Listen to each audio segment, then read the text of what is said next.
दोस्तों, मेरे YouTube channel star arts specialist पर मैं हूं सुजीत कुमार। दोस्तों, आज हम बात करने वाले हैं अमेरिकन क्रांतिकारी की। ठीक है, अमेरिकन रेवोल्यूशन। ठीक है, अमेरिकी स्वतंत्रता संग्राम। 3-4 नाम है संयुक्त राज्य अमेरिका की स्वतंत्रता कब मिली, कैसे मिली, क्यों मिली, क्या ऐसा कारण था। ठीक है, तो सारे फैक्टरों को हम एक ही वीडियो में आपको इंक्लूड करके देने वाले हैं, तो आपको मिस मत कीजिएगा इस वीडियो को, नहीं तो आप 2026 से 2083 तक की जो स्टोरी है अमेरिका की वो आप मिस कर देंगे। दोस्तों, कहानी ऐसी, वीडियो ऐसी जो आपको सीख के साथ एग्जाम में भी नंबर दिला दे। नोट्स ऐसे जो उसके जैसा कोई नोट्स बन ही नहीं सकता है। ठीक है, तो दोस्तों आपको करना कुछ नहीं, इस वीडियो को अंत तक बने रहना है और देखते रहना है हमारी खास एपिसोड अमेरिकन रेवोल्यूशन 2026 टू 2083। ठीक है, 19 अप्रैल 1975 टू 3 सितंबर 2083। ठीक है, तो बने रहिए हमारे साथ और देखते रहिए हमारी खास एपिसोड अमेरिकन रेवोल्यूशन की प्रमुख बातें और प्रमुख घटनाएं कब हुई, कैसे हुई, इसकी युद्ध शक्ति कैसी थी, कौन देश शामिल हुआ, कौन सा नेतृत्व किया। ठीक है, उस समय स्थिति कैसी थी, अमेरिकन की कंडीशन क्या था। ठीक है, और यूरोप के लोग अमेरिका क्यों गए। ठीक है, सारी चीजों को हम एक ही वीडियो में आपको इंक्लूड करके देने वाले हैं मात्र 40 मिनट के अंदर, जो आपको सफलता की ओर ले जाएगा और आपको कहानी के तौर पर ऐसे बताया जाएगा जबकि लगेगा कि क्या पढ़े हम। ठीक है, आपको इससे ज्यादा जानने की जरूरत है भी नहीं। जानिए उतना ही जितनी आपकी एग्जाम में नंबर दिला सकता है। सोचकर जानकर क्या करोगे, नॉलेज होना उतना ही जरूरी है जितना आपको फायदा हो, ना कि नुकसान हो। ठीक है दोस्तों, पढ़ने का सभी का एक सीमा होता है, उसको उतना ही पढ़िए जिससे आपका रिजल्ट। बिना देर करते हुए शुरुआत करते हैं अमेरिकन रेवोल्यूशन की। ठीक है, अमेरिकी क्रांतिकारी युद्ध 1775 से 1773 ईस्वी, जिसे संयुक्त राज्य में अमेरिकी स्वतंत्रता युद्ध या क्रांतिकारी युद्ध भी कहा जाता है, ग्रेट ब्रिटेन और उसके 13 उत्तर अमेरिकी उपनिवेशों के बीच एक सैन्य संघर्ष था। ठीक है, 13 उपनिवेश वहां पर थे, उसके बीच में अमेरिका और उसके बीच में हुआ था। ठीक है, जिससे वे उपनिवेश स्वतंत्र संयुक्त राज्य अमेरिका बने। यानी कि जो उपनिवेश जो था 13, उससे जब आजाद हो गया, स्वतंत्र हो गया, तो वह क्या बना, संयुक्त राज्य अमेरिका बने। शुरुआती लड़ाई उत्तरी अमेरिका, ठीक है, उत्तर अमेरिकी महाद्वीप पर हुई। सप्तवर्षीय युद्ध में पराजय के बाद बदले के लिए आतुर फ्रांस ने 1778 में इस नए राष्ट्र से एक संधि की, जो अंततः विजय के लिए निर्णायक साबित हुई। यानी कि फ्रांस जो है अमेरिका का साथ दिया। ठीक है, क्यों दिया, क्योंकि सप्तवर्षीय में ब्रिटेन और फ्रांस के बीच हुआ था, वह फ्रांस बदला लेना चाहता था। 1773 में सप्तवर्षीय युद्ध हुआ था। ठीक है, ध्यान दीजिएगा। तो उसका बदला लेने के लिए फ्रांस जो है एक संधि की अमेरिका से, और 1778 ईस्वी में इस राष्ट्र में शामिल हो गया। और इस संधि करने के बाद शामिल हुआ तो युद्ध का फाइनल रिजल्ट आ जाता है, क्योंकि अब अमेरिका जीत जाता है। ठीक है, आप कुछ इंपॉर्टेंट डेट एंड फैक्ट्स को आप जान लीजिए कि क्या क्या इसमें इंपॉर्टेंट है। अगर डेट टाइम आपको पूछा जाए तो आप क्या बताएंगे। ठीक है, तो तिथि मैंने कि जो डेट है वह है 19 अप्रैल 1775, और ये जो खत्म होने की इन जो डेट है वह 3 सितंबर 1783। 8 ईयर 4 मंथ, ठीक है, 8 ईयर 4 मंथ्स एंड 15 डेज। ठीक है, स्थान पूर्वी उत्तर अमेरिका, कैरिबियाई सागर और अटलांटिक महासागर। ठीक है, अटलांटिक महासागर। ठीक है, अब परिणाम क्या हुआ, पेरिस की शांति हुई, पेरिस की शांति सम्मेलन हुआ वहां पर। संयुक्त राज्य स्वतंत्र ग्रेट ब्रिटेन द्वारा।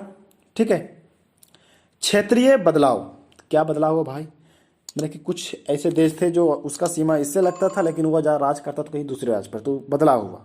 ठीक है, यहाँ पर तुम ले लो, हमको वहाँ पर दे दो। ठीक है, इस प्रकार से क्षेत्रीय बदलाव हुआ। तो क्या हुआ, ग्रेट ब्रिटेन स्वतंत्र संयुक्त राज्यों को मिसिसिपी नदी के पूर्व के और महान झीलों तथा सेंट लॉरेंस नदी के दक्षिण के क्षेत्र हारती है। ठीक है, ग्रेट ब्रिटेन जो है संयुक्त राज्यों को मिसिसिपी नदियां, ठीक है, मिसिसिपी नदी के पूर्व के और महान झीलों तथा सेंट लॉरेंस नदी के दक्षिणी के क्षेत्र हारती है, यानी कि वह हार जाती है। स्पेन पूर्व फ्लोरिडा, पश्चिम फ्लोरिडा और मिनोर्क, ठीक है, मिनोर्क जीतती है। ग्रेट ब्रिटेन फ्रांस को टोबागो और सेनेगल सुपुर्द करता है। ठीक है, जो सप्तवर्षीय में फ्रांस से ग्रेट ब्रिटेन ले लिया था टोबागो, वह उसको और सेनेगल वह फिर उसको दे देता है। ठीक है, डच गणतंत्र ग्रेट ब्रिटेन को नागपट्टनम सुपुर्द करता है, मैंने कि उसको सौंपता है। ठीक है, हैंडल करता है उसको। अब हम बात करेंगे योद्धा, मैंने कि कौन सा देश से कितने और कब शामिल हुए, कौन सा देश से। ठीक है, 13 उपनिवेश जो थे हम बता दिए पहले से 1776 में ही, 1776 से पूर्व से मैंने वहां पर शुरुआत था। ठीक है, योद्धा के रूप में काम कर रहा था। संयुक्त राज्य अमेरिका 1776 के बाद आया। वारमोंट 1777 से आया। ठीक है, फ्रांस जो था 1778 से, स्पेन 1779 से, मूल निवासी अमेरिका की मैसूर से था। ठीक है, ग्रेट ब्रिटेन जर्मन सहायक राजभक्त मूल निवासी अमेरिकी थी। ठीक है, यह भी शामिल हुआ युद्ध में। सेना नायक मैंने कि कौन सा सेना जो था वहां पर अपना नेतृत्व कर रहा था। ठीक है, तो हम पहले बताते हैं जॉर्ज वाशिंगटन। ठीक है, यह भी महत्वपूर्ण सेनापति के रूप में उभरे लास्ट में। ठीक है, कहानी में आगे बताएंगे हम। दूसरा है नथनियाल ग्रीन। थर्ड होर्तियो ग्रेटस। ठीक है, होर्तियो ग्रेटस, इसेक हॉपकिंस। ठीक है, ये 4 नाम है। अब 5वां जो नाम है जीन बैप्टिस्ट डे रोचम्बेउ। ठीक है, 6 जो नाम है उसका फ्रांसवा दे ग्रास। ठीक है, युद्धबंदी था यह। ठीक है, जॉर्ज तृतीय, George North, George Germain, Lord Cornwallis युद्धबंदी। ठीक है, लॉर्ड कॉर्नवालिस युद्धबंदी था। तो इतने जो सारे नाम बताएं, यह सेना नायक थे। अपने अपने क्षेत्रों से, राज्यों से, अपने अपने देशों से ये सब सेना नायक के रूप में काम कर रहे थे। ठीक है, अब हम बात करते हैं शक्ति क्षमता के रूप में। शक्ति क्षमता के रूप में कौन सा देश किस प्रकार से अपना सेना को भेजा, क्या खर्च किया, कितना सैनिक लगाया। ठीक है, यह बात करते हैं। संयुक्त राज्य अमेरिका 40,000 मैंने औसतन वहां पर सैनिक लगाया। ठीक है, 5,000 महाद्वीपीय नौसैनिक थे। 5,000 महाद्वीपीय 1789 के चरम पर था। ठीक है, ये सब मैंने कि खत्म होने वाला था। 53 अन्य जहाज युद्ध के दौरान किसी तो एक समय सक्रिय थे। ठीक है, मैंने कि 53 अन्य मैंने कि अदर जहाजों की वहां पर जो था युद्ध में शामिल हुआ और युद्ध के दौरान ही, ठीक है, किसी ना किसी समय यह जो एक प्रकार से भावी बना ग्रेट ब्रिटेन के ऊपर। ठीक है, ग्रेट ब्रिटेन के ऊपर भावी बना था। मित्र राष्ट्र ने 36,000 फ्रांसीसी अमेरिका में, ठीक है, 36,000 फ्रांसीसी सेना को अमेरिका में किया। 63,000 फ्रांसीसी और स्पेनी, ठीक है, 63,000 फ्रांसीसी और स्पेनी 1782 ईस्वी तक सक्रिय रहा यह। ठीक है, मैंने कि लड़ता रहा, अपना योगदान देता रहा। ग्रेट ब्रिटेन सेना 48,000 औसतन मैंने कि केवल उत्तर अमेरिका के रूप में काम किया। 48,000 नौसेना जो था दोस्तों 171,000 नौसैनिक और 94 जहाज 1782 ईस्वी तक लड़ते रहा यह। ठीक है, वफादार ताकत था इसका कितना 19,000 कुल संख्या जिसने सेवा की। ठीक है, 19,000 जिसने तो लास्ट तक सेवा रखी। ठीक है, मैंने कि वफादार के रूप में। जर्मन सहायक 30,000 कुल संख्या जिसने सेवा की। मूल निवासी मित्र राष्ट्र के थे 13,000 थे। मूल निवासी मित्र राष्ट्र 13,000 के थे। अब बात करते हैं दोस्तों मृत्यु एवं हानि। मृत्यु एवं हानि, ठीक है। संयुक्त राज्य से 6,824 युद्ध में मारे गए 25,000 से 70,000 सभी कारणों से मृत्यु हुए, 50,000 तक हताहत हुआ, ठीक है टोटल। अब बात करेंगे फ्रांस की। 10,000 युद्ध से मृत्यु हुए, 75% समुद्र में मारे गए, ठीक है। स्पेन 5,000 मारे गए उसके सैनिक। नीदरलैंड 500 मारे गए। ग्रेट ब्रिटेन 4,000 युद्ध में मारे गए केवल उत्तर अमेरिका, ठीक है। और 27,000 सभी कारणों से मृत्यु हुआ ग्रेट ब्रिटेन का। सभी कारणों से कम 51,000 मारे गए, ठीक है। 1776 से 1780 के बीच में की जो घटना है, लेकिन मरने की डेट बताया जा रहा है, ठीक है। जर्मन 1,800 युद्ध में मारे गए, 4,888 वीरान हो गए, मैंने बेघर हो गए। सभी कारणों से 7,774 मारे गए, ठीक है जर्मन सैनिक।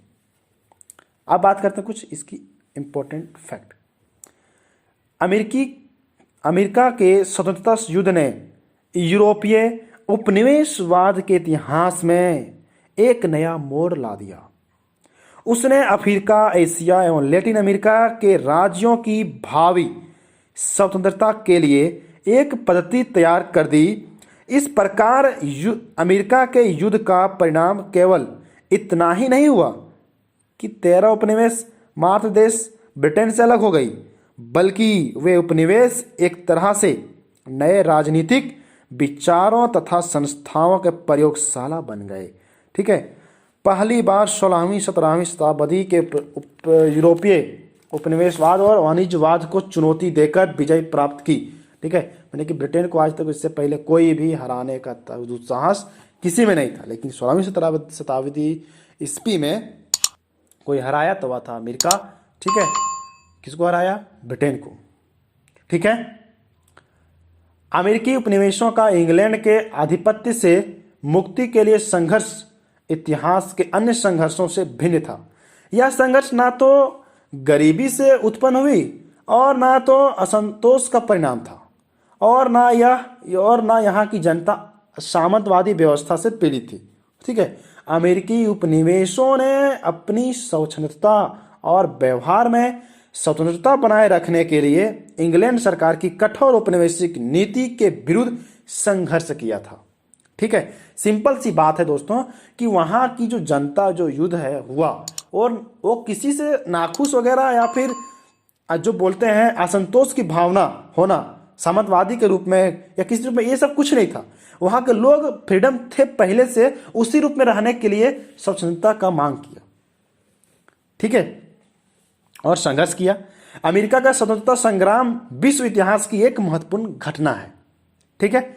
इतना जितना बता दिए उतना अगर आप नोट कर लिए और लिख लिए तो उम्मीद है आपको 100% एग्जाम में बहुत सारे नंबर मिल सकते हैं, ठीक है। अब हम बात करेंगे क्रांति से पूर्व अमेरिका की स्थिति, ठीक है। क्रांति से पूर्व माने कि जो क्रांति हुआ, रेवोल्यूशन हुआ, उससे पूर्व की स्थिति क्या थी, ठीक है। इंग्लैंड एवं स्पेन के मध्य 1588 ईस्वी में भीषण नौसैनिक युद्ध हुआ, जिसमें स्पेन की पराजय हुई और इसी के साथ ब्रिटिश नौसैनिक श्रेष्ठता की स्थापना हुई, ठीक है। ब्रिटिश नौसैनिक की श्रेष्ठता माने उच्चतम की स्थापना हुई, और इंग्लैंड ने अमेरिका में अपनी औपनिवेशिक बस्तियां बसाई, ठीक है। इंग्लैंड ने क्या किया? अमेरिका जाकर के अपनी बस्तियां बसाई, औपनिवेशिक बस्तियां बसाई।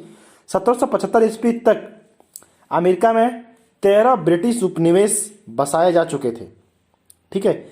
इन अमेरिकी उपनिवेशों को भौगोलिक दृष्टि से 3 भागों में विभाजित किया जा सकता है, ठीक है। तो किस प्रकार से वहां पर लोग बसाए थे उपनिवेशों को, वहां देख लीजिए। पहला जो है उत्तरी भाग में मैसाचुसेट्स, हैम्पशायर, रोड्स द्वीप, ये पहाड़ी और बर्फीले क्षेत्र थे, अतः कृषि के लायक नहीं था। इंग्लैंड को यहाँ से मछली और लकड़ी प्राप्त होती थी। मछली और लकड़ी प्राप्त होती थी। दूसरा पॉइंट ध्यान दीजिएगा, मध्य भाग में न्यूयॉर्क, न्यू जर्सी, मैरीलैंड आदि थे। इन क्षेत्रों में शराब और चीनी जैसे उद्योग थे। ठीक है, मध्य भाग में कहाँ का बताएं हम क्षेत्र? न्यूयॉर्क, न्यू जर्सी, मैरीलैंड आदि। ठीक है, यहाँ पर क्या हुआ, इन क्षेत्रों से शराब और चीनी जैसे ही उद्योग थे। थर्ड, दक्षिणी भाग। दक्षिणी भाग में कौन कौन सा क्षेत्र आता है? उत्तरी कैरोलिना, दक्षिणी कैरोलिना, जॉर्जिया, वर्जीनिया आदि थे। यहाँ की जल वायु गर्म थी। ठीक है, यहाँ जलवायु गर्म थी, अतः ये प्रदेश खेती के लिए उपयुक्त थे। ठीक है, खेती के लिए उपयुक्त थे। यहाँ मुख्यतः अनाज, गन्ना, तंबाकू, कपास और बागानी फसलों का उत्पादन होता था। ठीक है, इन उपनिवेशों में 90% अंग्रेज और 10% डच, जर्मन, फ्रांसीसी, पुर्तगाली आदि थे। ठीक है, मैंने कि इन उपनिवेशों में क्या हुआ कि 90% तक क्या थे? अंग्रेज ही थे, और 10% में ही सभी थे, जैसे कि डच, फ्रांसीसी हो गया, जर्मन हो गया, पुर्तगाली हो गया आदि थे ये सब। ठीक है, इन 13 अमेरिकी उपनिवेश पश्चिम दुनिया तथा नई दुनिया दोनों का हिस्सा था। पश्चिम दुनिया तथा नई दुनिया का हिस्सा था। क्यों था ये भी जान लीजिए। वस्तुतः पश्चिम दुनिया का हिस्सा इसलिए कि यहाँ आकर बसने वाले लोग यूरोप के विभिन्न प्रदेशों जैसे ब्रिटेन, जर्मनी, फ्रांस, आयरलैंड आदि से आए थे, और साथ ही नई दुनिया का भी हिस्सा थे, क्योंकि यहाँ धार्मिक, सामाजिक वातावरण और परिवेश वहाँ से भिन्न था। मतलब कि यूरोप से भिन्न था, यहाँ पर अलग था। एक प्रकार से यहाँ मिश्रित संस्कृति का जन्म हुआ। कहाँ पर? अमेरिका में। ठीक है, जन्म हुआ क्योंकि भिन्न भिन्न क्षेत्रों से आए लोगों के अपने रीति रिवाज, धार्मिक विश्वास, शासन, संगठन, रहन सहन आदि के भिन्न भिन्न साधन थे। ठीक है, इन भिन्नताओं के बावजूद उनमें एकता थी, और यह एकता एक समान समस्याओं के कारण तथा उसके समाधान के प्रयास के फलस्वरूप पैदा हुई थी। ठीक है, इतना ही नहीं बल्कि पश्चिम से लोगों का तेजी से आगमन भी हुआ, और इसकी वजह से लोकतांत्रिक समाज का निर्माण की भावना का भी प्रसार हुआ। ठीक है, प्रसार यहाँ पर बढ़ा। ठीक है, तो यह था क्रांति से पूर्व की स्थिति अमेरिका में क्या था। यूरोपियों के अमेरिका में बसने का कारण क्या था। ठीक है, एक ऐसा ही टॉपिक है ये जो पूरे युद्ध का कारण बन गया। ठीक है, क्या कारण था इंग्लैंड में, यूरोप में? ठीक है, ऐसी क्या समय आ गया कि अधिकतर लोग यूरोप को छोड़ करके अमेरिका में बसने का निर्णय ले लिया। ठीक है, चलिए शुरुआत करते हैं इसकी पॉइंटों से। इंग्लैंड में धर्म सुधार आंदोलन के चलते प्रोटेस्टेंट धर्म का प्रचार हुआ और एंग्लिकन चर्च की स्थापना हुई। ठीक है, किंतु इसके विरोध में भी अनेक धार्मिक संघ बने तथा जेम्स प्रथम और चार्ल्स प्रथम की धार्मिक अहिंसुता के नीति से तंग आकर हजारों की संख्या में लोग इंग्लैंड छोड़कर अमेरिका जा बसे। ठीक है दोस्तों, वहां पर क्या हुआ इंग्लैंड में कि धर्म सुधार आंदोलन चल रहा था। ठीक है, प्रोटेस्टेंट धर्म का प्रचार हुआ और आलिंगन माने कि एंग्लिकन चर्च की स्थापना हुई। लेकिन क्या हुआ, किंतु इसका बहुत सारा धार्मिक संघ का विरोध हुआ। जेम्स प्रथम और चार्ल्स प्रथम की जो धार्मिक अशुद्धता थी, नीति थी, ठीक है, उससे तंग आकर हजारों की संख्या में लोग क्या हुए कि इंग्लैंड छोड़ करके वहां पर अमेरिका चले जाते हैं। ठीक है, आर्थिक कारकों के अंतर्गत स्पेन की तरह इंग्लैंड भी उपनिवेश बनाकर धन कमाना चाहता था। पहले स्पेन ही शुरुआत किया था धन कमाने का, ठीक है, दूसरे देशों में जाकर के। अब इंग्लैंड का भी रवैया ऐसा ही आ गया। इंग्लैंड औद्योगिकरण की ओर बढ़ रहा था और इसके लिए कच्चे माल की आवश्यकता थी जिसकी आपूर्ति उपनिवेशों से सुगम होती थी। ठीक है, मैंने कि जो वहाँ पर कब्जा करेंगे, उपनिवेश रहेंगे, मेरे देश के वहाँ कुछ लोग रहेंगे, तो वहाँ पर से हमको कच्चे माल मिलने की सुविधा अधिक होगी। इसीलिए क्या करता है, और बहुत सारे लोग वहाँ पर चले जाते हैं अमेरिका, तो अमेरिका को ही अपना उपनिवेश बनाते हैं। कौन? इंग्लैंड बनाते हैं।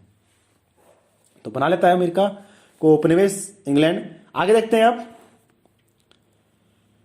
और बना लेता है, सुगम होती है। और इस तैयार माल की खपत के लिए एक बड़े बाजार चाहिए। अब सामान तो मिल गया, सामान विनिर्माण हो गया, फैक्ट्रियों में जा करके बहुत सारा चीज का विनिर्माण होता है, बन गया। उसके बाद बेचने के लिए बड़ा बाजार चाहिए।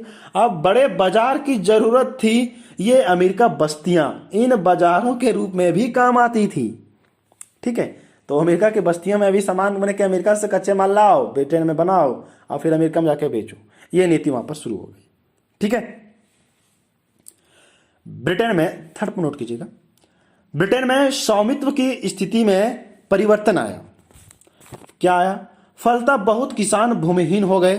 ठीक है, ब्रिटेन में क्या हुआ कि बहुत सारे किसान जो थे भूमिहीन हो गए और वे अमेरिका जाकर आसानी से मिलने वाली भूमि को साधारण मूल्य पर खरीदना चाहते थे।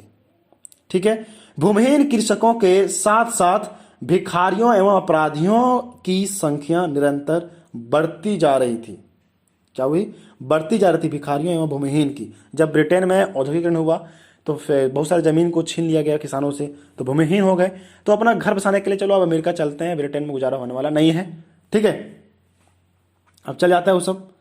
अब होता क्या है, अतः उन्हें अमेरिका भेजना उचित समझा गया। जो भिखारी हो गया, भूमिहीन हो गया, वह सब क्या किया, सभी को अमेरिका भेज दिया गया। ठीक है, उसी प्रकार आर्थिक कठिनाइयों से त्रस्त लोगों को ब्रिटिश कंपनियां अपने खर्च पर अमेरिका ले जाती और उनसे मजदूरी करवाती।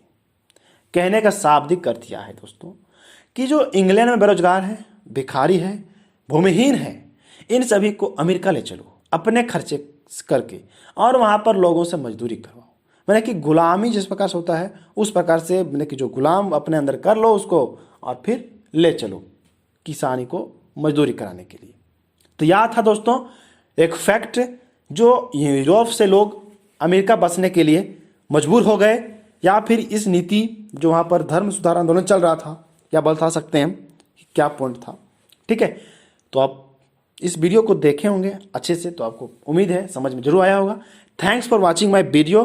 नेक्स्ट टॉपिक आप किस पर चाहते हैं या हमें कमेंट बॉक्स में जरूर बताएं।